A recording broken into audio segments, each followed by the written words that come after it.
Hola, bienvenida y bienvenido a Claridad, el podcast desde la clase. Vanguardia de los trabajadores que te brinda herramientas, vías y análisis de la realidad latinoamericana para transformar tu vida, la de tu comunidad y la región.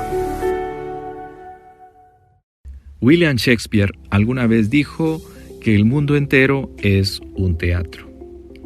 En este podcast buscaremos cuáles son las características, qué elementos son rescatables, cuáles son los desafíos del teatro desde la clase trabajadora en América Latina. Con mi pura habilidad me las di de carpintero, de estucador y albañil, de gaspiter y tornero. Pucha que sería bueno haber tenido instrucción, porque de todo elemento el hombre es un creador. Comenzaremos dialogando con Juan Pablo Flores. Juan Pablo Flores, psicólogo de profesión, teatrista, clown.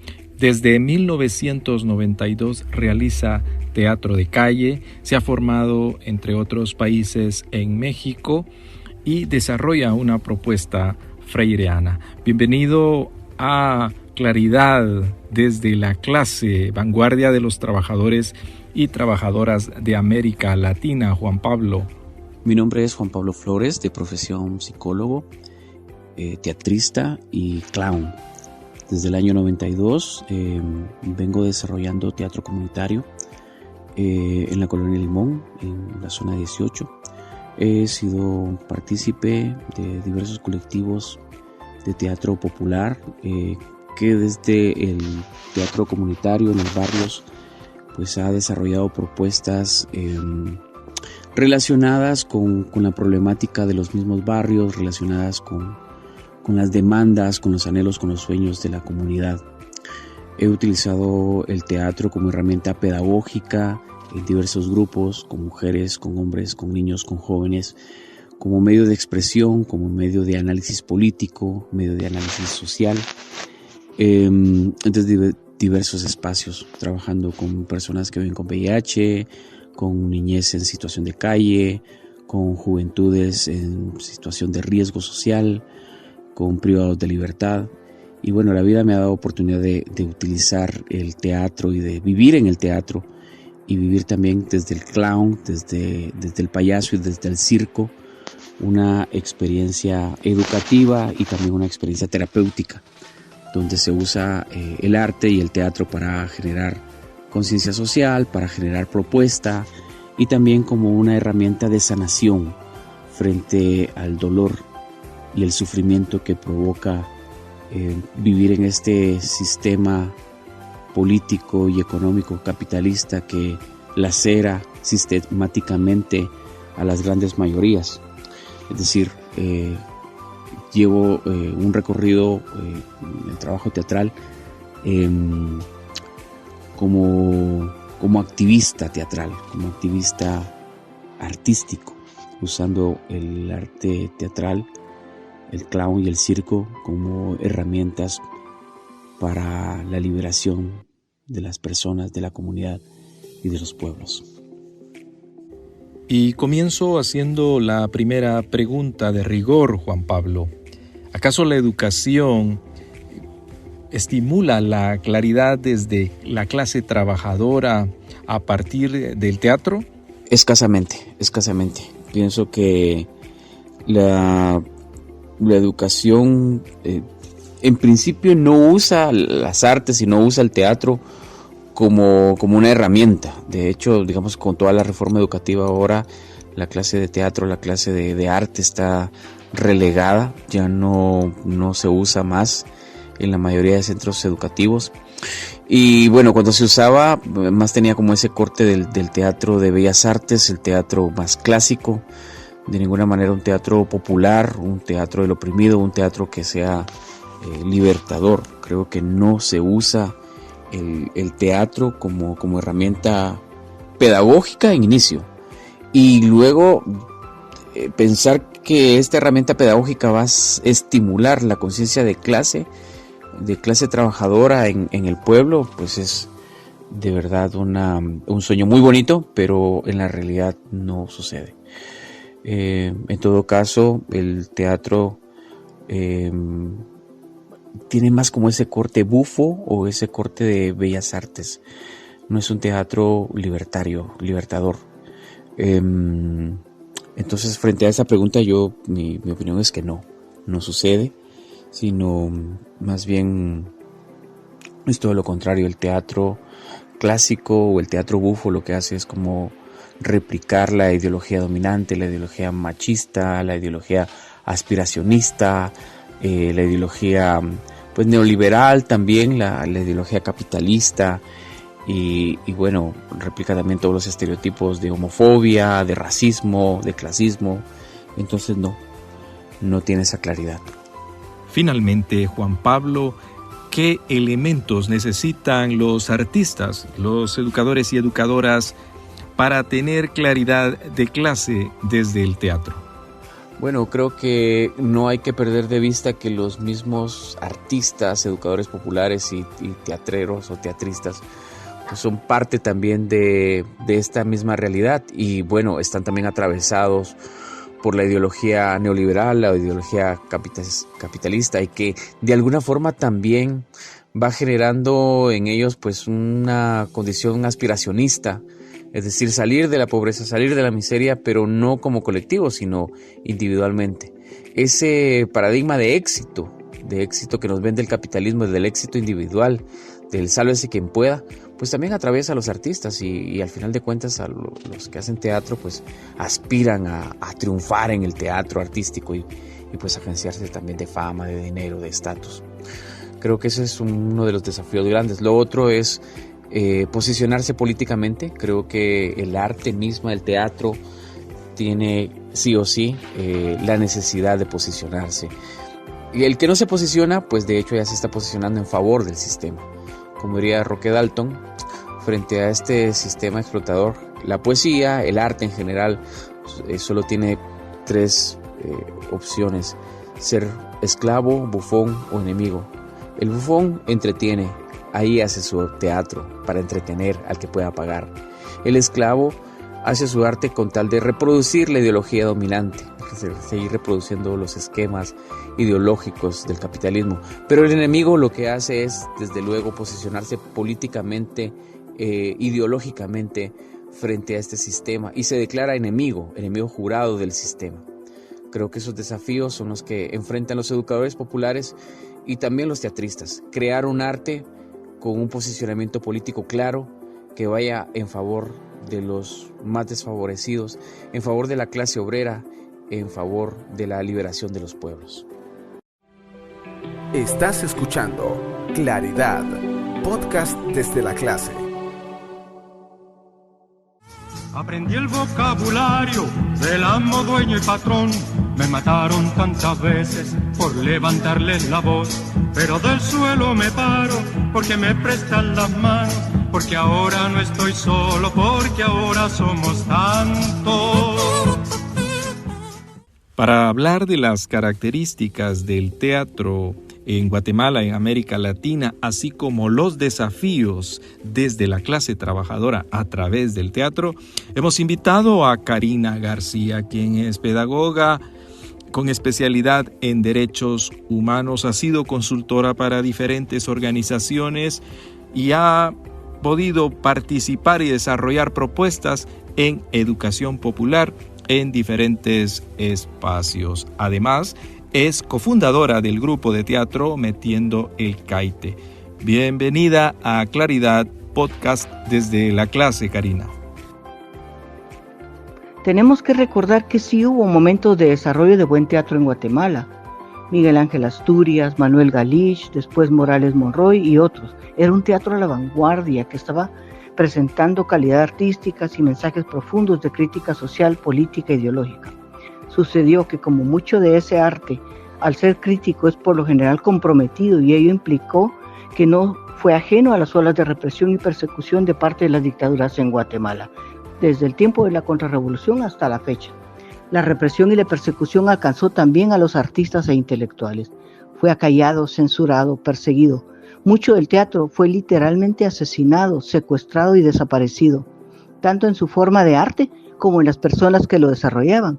Algunos dramaturgos, directores y actores fueron a parar al exilio, otros muertos, desaparecidos y otros terminaron autocensurados, bien ya sea para preservar la vida o por la comodidad. En todo caso, es un gran vacío que duró, un par de décadas. No fue sustituido por nada ni nadie hasta que poco a poco fueron resurgiendo los grupos y el teatro que se menciona anteriormente, es decir, la comedia, la parodia, los sketch cómicos, tipos huitecos y teco y todo eso, ¿no? Se puede decir entonces que las formas de teatro dejaron de ser críticas, comprometidas, tanto en lo social como en la calidad artística. El teatro es reflejo de esa realidad de opresión cultural que acompaña a las formas fascistas de ejercer el poder. El silencio y la censura van dando forma a la oferta cultural, pero eso también va formando al público, y me explico. Hay que recordar que existe una relación simbiótica entre el público y el artista. Es una dinámica en constante movimiento. Si el artista baja el nivel, el público baja sus expectativas y demanda menos, y si el público se conforma con carcajadas y no pensar, así es la respuesta del artista, lamentablemente. Entonces, ambos se convierten en cómplices de lo que tenemos hoy. Sucede algo parecido como lo que pasa con el género musical. Si lo único que se le ofrece al público es reggaetón y vulgaridades, eso es lo que el público aprende a esperar. Si lo que el actor y el teatro ofrece al público es risas y superficialidad, ese es el público que se tiene. Y no hay desarrollo, no hay avance, no hay una crítica social, mucho menos criterio del arte. No quiere decir esto que la comedia no sea buena o que no debe existir la comedia. Pues mucho de lo que nosotros hacemos como metiendo el caite es en forma cómica, pero se trata, entiéndase, de un formato cómico para entregar contenido y mensaje, no de ofrecer solo comedia como tal. Me recuerdo que desde las propuestas del teatro estudiantil universitario se presentaba una obra a finales de los años 70 llamada El Chapulín Verde Olivo. Era una propuesta para invitar a la población a la lucha desde todos los espacios y buscar su liberación de clase. En ese sentido, Karina, ¿nos podrías contar qué elementos rescatables podemos ver en la historia del teatro de clase en Guatemala? Algunas propuestas que se podrían compartir con la gente, de las cuales podemos aprender mucho desde la clase trabajadora. Ya para ir finalizando este espacio con Karina García, miembro de Metiendo el Caite, grupo teatral popular, quisiéramos preguntarte qué desafíos tienen los grupos de teatro para ir consolidando su posición de clase. Para que el teatro sea desde la clase trabajadora es importante que ella se reconozca como tal en primer lugar, o que por lo menos intuya su lugar en las relaciones de producción, aunque no las llame así. En segundo lugar, es hacer accesible al pueblo el teatro, tanto como un medio de expresión artística, así como un medio para la educación que conlleva la liberación. El teatro entonces, desde la clase trabajadora, debe ser un medio para tener la voz que el sistema opresor y explotador le niega. Es una forma de expresar su vida, su sentir, su situación, sus anhelos. Es reflejo realista o mágico de su propia realidad. El teatro desde la clase trabajadora debe ser crítico, política e ideológicamente claro, comprometido, y debe buscar la liberación a través de constituirse en un instrumento de lucha más. Un camino para ir construyendo expresiones de este tipo es la ruta de la inmersión en la realidad, el protagonismo del pueblo, una reflexión crítica que luego conlleva hacia un mensaje, propuesta o discurso liberador. En esto se parece mucho a la metodología de la educación popular, en eso de partir de la realidad, reflexionar y volver a una realidad con una propuesta de cambio social, comunitario, revolucionario. Pero no porque el teatro sea popular tiene que ser precario ni de baja calidad. Otro aspecto es el trabajo con niñez y juventud. En ello entra en juego la educación crítica que acompaña la construcción artística en las comunidades, en las organizaciones sociales, sindicales, estudiantiles. Se pueden formar grupos de teatro donde y cada vez que se pueda. Demostrar a la gente que el arte no tiene que ser elitista ni estar reservado para los ricos.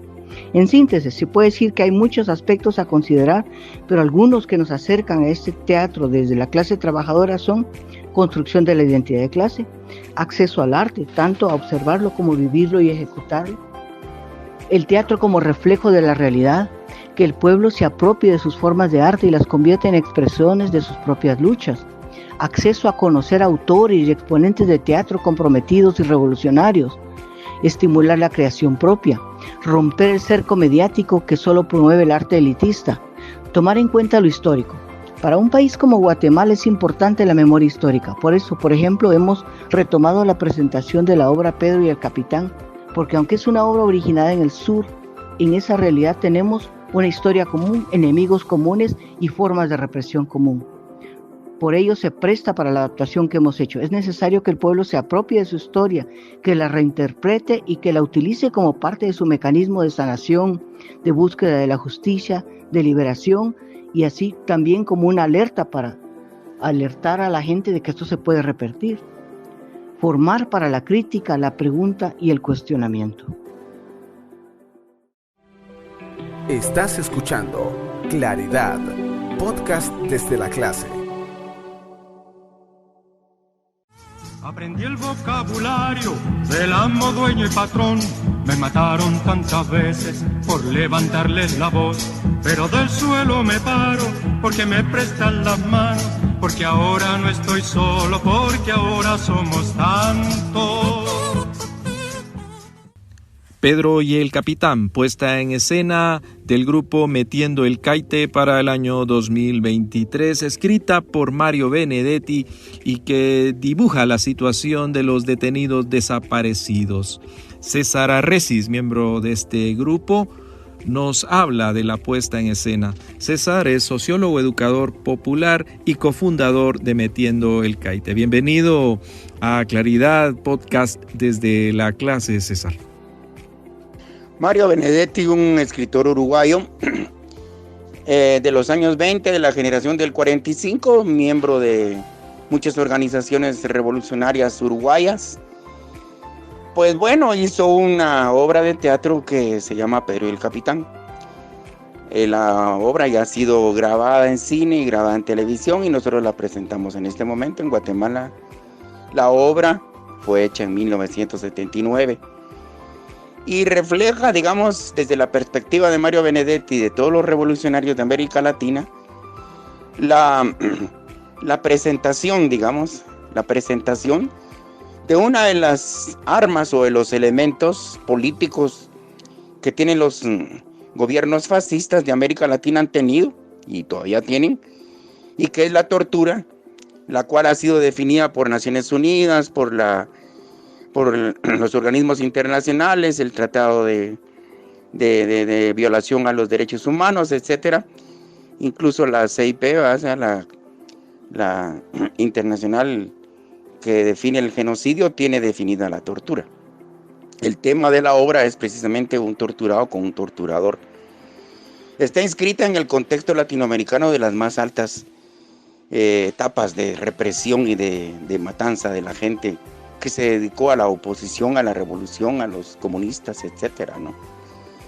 Basado en la seguridad, en la teoría de la seguridad interna, ¿va? Que fue toda una política de Estados Unidos y de los gobiernos fascistas para ubicar, digamos, al enemigo interno. La obra está escrita, digamos, con esos antecedentes y ese contexto. Y es una obra dramática que tiene una forma teatral, literaria, originalmente llamada ñaque, que son dos personajes que representan un conflicto que es precisamente el ser torturado. La paradoja, lo contrario a la realidad que plantea la obra, es que el torturador pierde la batalla, a ustedes, porque él, el torturado, que es Pedro, por este capitán, le gana la batalla moral, digamos, de lo que significó morir torturado por un ideal revolucionario que dio como resultado una emancipación de su personalidad y una emancipación incluso de las luchas revolucionarias de América Latina. Y ese es el contexto de la obra, ese es el antecedente de la obra originaria de Mario Benedetti. Ha sido interpretada de distintas formas y nosotros aquí en Guatemala en estos años la hemos estado presentando bajo un antecedente y con un contexto especial, ¿verdad? Estamos en un gobierno especial, fascista, ¿verdad? Entiendo, César, por lo que dices, que ustedes varios años han presentado esta obra, inclusive durante los años 70 y 80. ¿Cuál ha sido la motivación que les ha llevado a seguir haciendo esta puesta en escena? Es porque, digamos, en 2 periodos lo hemos presentado como grupo. Cuando en los años 70, 80, el teatro Metiendo el Caite era un teatro mucho más agitativo. Era un teatro comprometido con las luchas en el sentido de que estábamos en los sindicatos, en las tomas, en las fincas, en la universidad. Y entonces, ante el auge y el apogeo que tenía la represión y la eliminación física de muchos de los miembros de la Revolución Guatemalteca, a través de la tortura, el contexto ese de represión permitía que la obra fuera fácilmente comprendida. Pasaron los años y en el 96, cuando se firman los acuerdos de paz y todo ese proceso de pacificación, digamos, entre comillas, permiten pensar que la obra había perdido sentido y contenido. Lo que pasa es que nosotros como grupo de teatro Metiendo el Caite en la lucha de clases entendemos que la lucha de clases hoy persiste y que esa lucha de clases tiene como elemento y como arma, como instrumento del poder, otra vez a la tortura. Y entonces es una especie como de profiláctico, es una especie como de advertencia de que eso que cuenta la obra y esa emancipación de Pedro al vencer al capitán puede volver a suceder. Es más, de esa manera tal vez no, pero los métodos de tortura se han sofisticado. Y la tortura como instrumento de lucha de clases por parte de la clase dominante sigue estando presente y está en la agenda del ejército. Está en la agenda de los aparatos paramilitares que ya existen, como Abemilgua y como el Fundaterror y otras organizaciones en Cobán que están reprimiendo a los campesinos. La tortura sigue teniendo vigencia como un mecanismo, como una opción que puede usar el sistema y que lo ha usado, ¿eh? Solo que ahora mucho más sofisticado, pero al final de cuentas es tortura.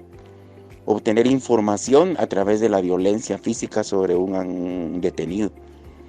Entonces ese es el contenido, el mensaje, el sentido, el metamensaje que tiene la obra, ¿verdad? Por eso es vigente. Y ya casi en la recta final de este podcast, te preguntamos, César Arrecis, ¿qué desafíos tienen las y los artistas del teatro para desarrollar un teatro desde la clase trabajadora? Guatemala necesita no solo un arte, ¿verdad ustedes? Sino una escuela formativa, política, una escuela participativa, democrática, una escuela sindical, una escuela universitaria con perspectiva política de pueblo, etcétera, etcétera. Y esos temas, todos los temas pedagógicos que pudieran inscribirse en un plan de educación popular o de educación político popular, tienen que tener un mínimo, que es una exigencia básica, aspecto crítico, ¿verdad?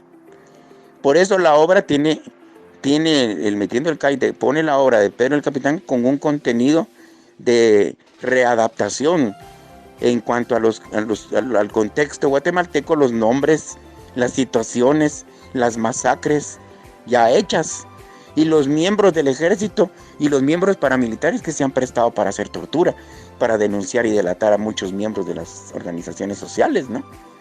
Entonces, el teatro guatemalteco, como parte de toda esa parte, elemento de formación y de cultura, necesita ser un arte crítico, de denuncia, un arte comprometido. Porque el arte, por diversión o por satisfacción personal, pues claro, el dominante lo hace. Pero en la lucha de clases se necesita que los compañeros que dan formación sepan que el arte tiene que tener un contenido crítico, un contenido de denuncia, porque el arte está inscrito en la lucha de clases. El arte y el teatro de Metiendo el Caite es teatro en la lucha de clases.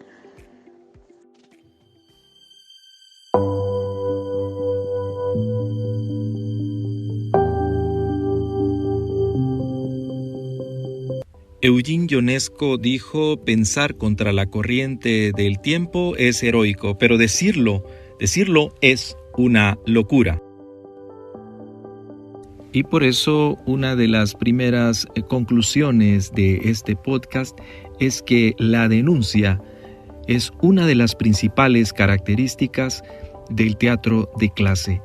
Poder evidenciar o denunciar desde el teatro, desde los trabajadores y trabajadoras, es fundamental.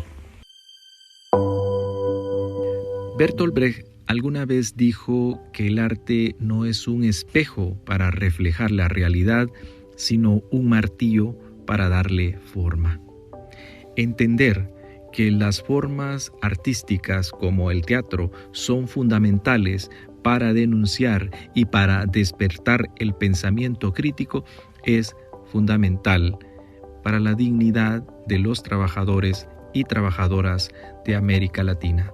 Quedan muchos desafíos, pero podemos comenzar leyendo y buscando formas para realizar obras de teatro desde la clase trabajadora. Esto fue Claridad, podcast desde la clase Vanguardia de los trabajadores y trabajadoras de América Latina. La vanguardia de los trabajadores y trabajadoras crece compartiendo este podcast con tus contactos. Esto fue Claridad, podcast desde la clase.